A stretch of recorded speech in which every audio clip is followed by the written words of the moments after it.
Hi there, this is Josh from Stepwise Gardening.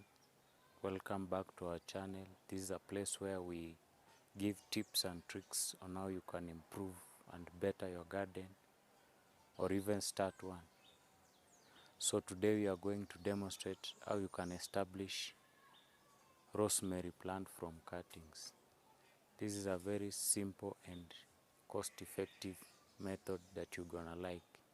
So let's get started. So what we need for us to carry out this project, we need a healthy rosemary plant, as you can see here. Then we need a sharp knife or a pruning shear or a pruning knife, whichever you have that can do this work, or even a pair of scissors.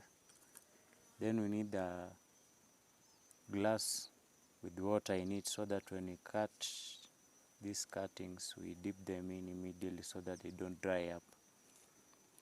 Next, what we'll do is we want to now obtain our cuttings, and as you can see, there are a lot of branches here, but the one which will make a good cutting is green, healthy, vigorous growing,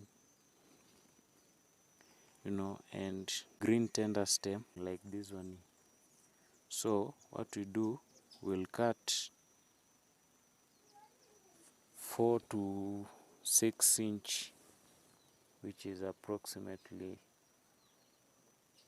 here. So these are good cutting. I will obtain 2 for this case. So these 2 are good. Now what we'll do, we'll remove these leaves on the underside, the part which will go into the media. Then we'll put them in the water. I just use ordinary soil, but if you have vermiculite, will do better, provided the media that you choose drains well, because rosemary does not tolerate waterlogging.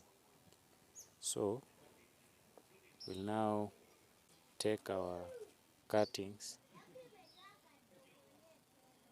and we just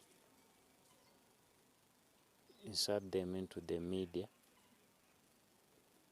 same as for this one, and then you firm it to hold into place, after which we'll water. You need to water regularly so that the plant can take off faster. I'll give it more water.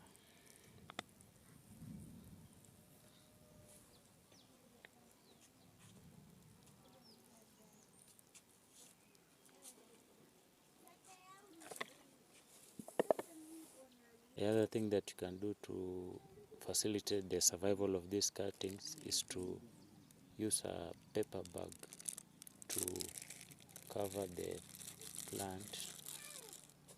This creates a microclimate around the plant. So our rosemary cuttings will approximately take 4 to 6 weeks to root, and if you are not on a budget, if you are to use rooting hormone IBA, it will even facilitate the process to be a little bit more fast and save on time. But that's basically it. It was fun, and there's another method that you can use to propagate rosemary using cuttings, and that will be the part 2 of this series. Thank you for sticking with me, and I remind you to like, share and subscribe to our channel. It will really boost us, and it will make us even get more energy to produce videos like this. Until there, I'll see you on the next one.